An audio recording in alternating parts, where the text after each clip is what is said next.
Right, ఇక details check చేద్దాం. కేంద్ర ఆర్థిక మంత్రి నిర్మలా సీతారామన్ నేడు ఉదయం 11 గంటలకు మధ్యంతర బడ్జెట్ను ప్రవేశపెట్టబోతున్నారు. ఈసారి కూడా డిజిటల్ రూపంలోనే బడ్జెట్ కాపీలను అందుబాటులోకి తీసుకురానున్నారు.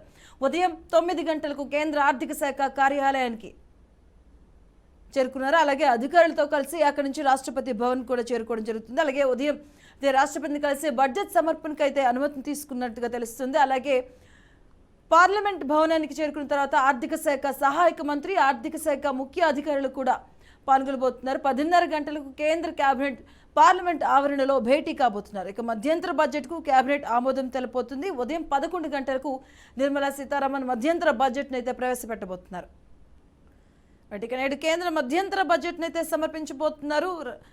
మరికొన్ని నెలల్లో సార్వత్రిక ఎన్నికలు ఉండడంతో మధ్యంతర బడ్జెట్ని అయితే ప్రవేశపెట్టబోతున్నట్టుగా తెలుస్తుంది. 10:30 గంటలకైతే బడ్జెట్ కేంద్రానికి ఆమోద ముద్ర వేయబోతున్నారు. దీనికి సంబంధించిన పూర్తి అప్డేట్స్ మా కరెస్పాండెంట్ అశోక్ అందిస్తారు. అశోక్, ఈ రోజు పార్లమెంట్ లో మధ్యంతర కేంద్ర బడ్జెట్ ప్రవేశపెట్టబోతుంది నిర్మలా సీతారామన్. కాసేపట్టినే నిర్మలా సీతారామన్ బడ్జెట్ ప్రతులను కూడా పార్లమెంట్ కు తీసుకొచ్చడం జరుగుతుంది. అంతకన్నా ముందే కేంద్ర ఆర్థిక మంత్రి నిర్మలా సీతారామన్ మొదటగా ఏదైతే బడ్జెట్ రూపకల్పన భాగస్వామైన ఆర్థిక శాఖ ఉన్నతాలతో కలిసి ఆమె రాష్ట్రపతి భవన్ కి చేరుకున్నారు. సో రాష్ట్రపతి భవన్ కి రాష్ట్రపతికి ఆమోదం ముద్ర తర్వాత ఆమె మరికొద్ది సేపట్లోనే పార్లమెంట్ భవన్ చేరుకున్న తర్వాత 10:30 గంటల ప్రాంతంలో కేంద్ర కేబినెట్ సమావేశం అయితే కేంద్ర కేబినెట్ లో మంత్రి మండలి ఆ బడ్జెట్ ఆమోద ముద్ర వేస్తుంది. దాని తర్వాత 11 గంటలకు కేంద్ర మంత్రి నిర్మలా సీతారామన్ లోక్సభలో బడ్జెట్ ప్రవేశపెట్టబోతున్నారు. ఇది మధ్యంతర బడ్జెట్ పూర్తి స్థాయిలో ఉండదు. కేవలం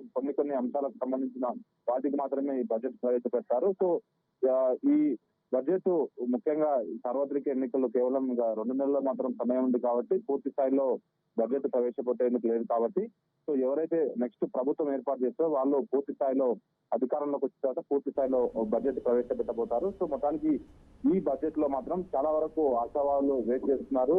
ముఖ్యంగా అయితే ఈ బడ్జెట్ లో కొన్ని కీలక అంశాలపై నిర్ణయాలు తీసుకునే అవకాశం కనిపిస్తుంది. ముఖ్యంగా ఏదైతే గతంలో కన్నా ఈసారి భిన్నంగా ఉండే అవకాశాలు ఉన్నట్టు ఆర్థిక నిపుణులు చెప్తున్నారు. ఎందుకంటే ఎలక్షన్స్ దగ్గర పడుతున్నాయి కాబట్టి ఎలక్షన్స్ ఉద్దేశించి ఈ బడ్జెట్ ఉండే అవకాశాలు ఉన్నట్టు ఆర్థిక నిపుణులు చెప్తున్నారు. మరోపక్క ఏదైతే విద్య, వైద్యము, అదేవిధంగా వ్యవసాయ రంగానికి ఎక్కువగా ఇందులో ఈ బడ్జెట్ లో ప్రాధాన్యత ఇచ్చే అవకాశాలు ఉన్నట్టు తెలుస్తుంది. దీనిపైన ఇప్పటికీ నిన్న ప్రధానమంత్రి నరేంద్ర మోడీ కూడా మాట్లాడుతూ విపక్షాలంతా సహకరించాలి. గత పార్లమెంట్ సమావేశాల్లో కాకుండా ఈ సమావేశంలో అందరూ అనుకూలంగా ఉండాలి. ఎందుకంటే విపక్షాలను కూడా ఆయన విమర్శించారు. ప్రతిసారి ఏదైతే మంత్రి బడ్జెట్ ప్రసారం చేస్తున్న సమయంలో ఆమెను అడ్డుకునేందుకు ప్రయత్నం చేస్తుంటారు. కాబట్టి ఈసారి అలా జరగకుండా ఉండాలంటూ ఆయన విపక్షాలను ఉద్దేశించి విమర్శించారు. సో ఓవరాల్ అయితే మరికొద్ది సేపట్లోనే మరికొన్ని నెలల్లో అయితే ఎలక్షన్స్ రాబోతున్నాయి. అలాగే గతంలో కూడా మనం చూసాం. దీనిపైన విపక్షాలు ఏమంటున్నాయి? మధ్యంతర ఏదైతే ఈ బిల్లుకి సంబంధించి కూడాను ఈరోజు ఆర్థిక మంత్రి ప్రవేశపెట్టబోతున్నారు బడ్జెట్ని. దానికి సంబంధించి విపక్షాలు ఏమంటున్నాయి? అలాగే గతంలో మనం చూసాం చాలామంది సస్పెన్షన్ గురవడం జరిగింది. వీటన్నిటిపైన విపక్షాలు వాళ్ళ మాట తీరు ఎలా ఉంది? విపక్షాలు అయితే ఖచ్చితంగా బడ్జెట్ పైన బడ్జెట్ తర్వాత వాళ్ళు స్పందించే అవకాశం ఉంది. ఆనవాయితీ ప్రకారం బడ్జెట్ తర్వాత ఖచ్చితంగా విపక్షాలు విమర్శించే అవకాశాలు ఎక్కువ ఉంటాయి. ఎందుకంటే ఎన్నికలు 2 నెలలు మాత్రమే సమయం ఉంది కాబట్టి ఈ సమయంలో ఖచ్చితంగా కేంద్రం అయితే ప్రజలకు ఆకర్షించే పథకాలపై విధంగా వాటికి సంబంధించిన విధానాలపైనే బడ్జెట్ లో ఎక్కువగా ప్రాధాన్యత ఇచ్చే అవకాశం ఉంది. మధ్యతరగతి కుటుంబానికి ఎక్కువ ప్రాధాన్యత ఇచ్చే అవకాశం ఉంది. ఎందుకంటే ఎక్కువగా మధ్యతరగతి కుటుంబం ఆకట్టుకుంటే ఎన్నికల్లో లబ్ధి చెందే అవకాశాలు ఉంటాయి కాబట్టి సో ఖచ్చితంగా వాటిపైన ఎక్కువ దృష్టి సారించే అవకాశం ఉంది. దీనిపైన ఇప్పటికీ కొంతమంది లాస్ట్ సెషన్ లో 10 మంది పార్లమెంట్ సభ్యులు పైగా సస్పెండ్ అయ్యారు. వారినంతా ప్రోత్సహించారు. ప్రస్తుతం వాళ్ళు పార్లమెంట్ సమావేశాలు కూడా వస్తున్నారు. కాబట్టి బడ్జెట్ తర్వాత పూర్తి స్థాయిలో మనకు అవగాహన వచ్చే అవకాశం ఉంది. ఏ శాఖలకు ఎన్ని నిధులు కేటాయించారు. సో ప్రధానంగా విద్య, వైద్యము, అదేవిధంగా వ్యవసాయానికి, బడుగు జీవులకు వీటికి ప్రధానంగా ఎక్కువ ఆకర్షించే సంబంధించిన నిర్ణయాలపైనే నిర్మలా సీతారామన్ నిర్ణయాలు తీసుకునే అవకాశం ఉన్నట్లు ఆర్థిక నిపుణులు చెప్తున్నారు. సో మరి కొద్దిసేపట్లోనే ఇది బడ్జెట్ ప్రసంగం ప్రారంభమైతే దాని తర్వాత మిగతా విషయాలు తెలిసే అవకాశం ఉంది. రైట్ అశోక్, అలాగే ఏదైతే మరికొన్ని రోజుల్లో అయితే ఎలక్షన్స్ ఉండిపోతున్న నేపథ్యంలో ప్రవేశపెడుతున్న బడ్జెట్ పైన అందరి ఫోకస్ కూడా ఉంది. ప్రజల నుంచి కూడా ఎక్కువ ఫోకస్ దీనిపైన ఎక్కువగా ఉంటుంది. ఈ నేపథ్యంలో ఏ అంశాలపైన ఎక్కువగా వారు ఫోకస్ చేయడం జరిగింది, ఏ అంశాలకు ప్రాధాన్యత ఎక్కువ ఇచ్చారు అసలు ఈ బడ్జెట్లో? సో ఈ ఖచ్చితంగా ఈ బడ్జెట్ లో ఎక్కువగా మహిళలకు మహిళల బడ్జెట్ కేటాయింపులతో పాటు కొత్తగా ఇల్లు నిర్మించుకునే వారికి డబ్బులపై రాయితీ కానీ, రైతులకు పంట బీమా పాటు ఆరోగ్య బీమా, కుటుంబ బీమా, అదేవిధంగా విద్య, ఆరోగ్యము, వ్యవసాయం పైన పెద్ద ఎత్తున ఈసారి బడ్జెట్ లో ఎక్కువ నిధులు కేటాయించే అవకాశాలు ఉంటున్నాయి అనిపిస్తోంది. ఎందుకంటే మహిళా కార్యకర్త పేరుతో మోడీ ప్రభుత్వం ఈ మధ్య అనేక నిర్ణయాలు తీసుకుంటుంది. రైతులను ఆకర్షించేందుకు అనేక నిర్ణయాలు తీసుకున్నది. ఏదైతే రైతులకు ప్రస్తుతం ఏదైతే ఎకరానికి 2,000 రూపాయలు ఇస్తుందో దానిని డబల్ చేసే అవకాశాలు కూడా ఎక్కువ కనిపిస్తున్నాయి.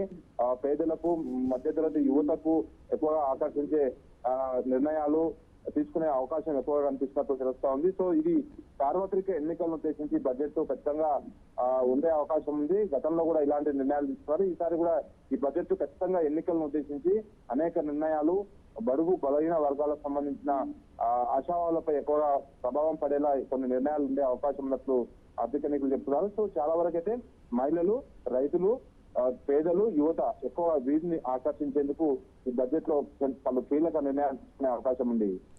Right, thank you Ashok.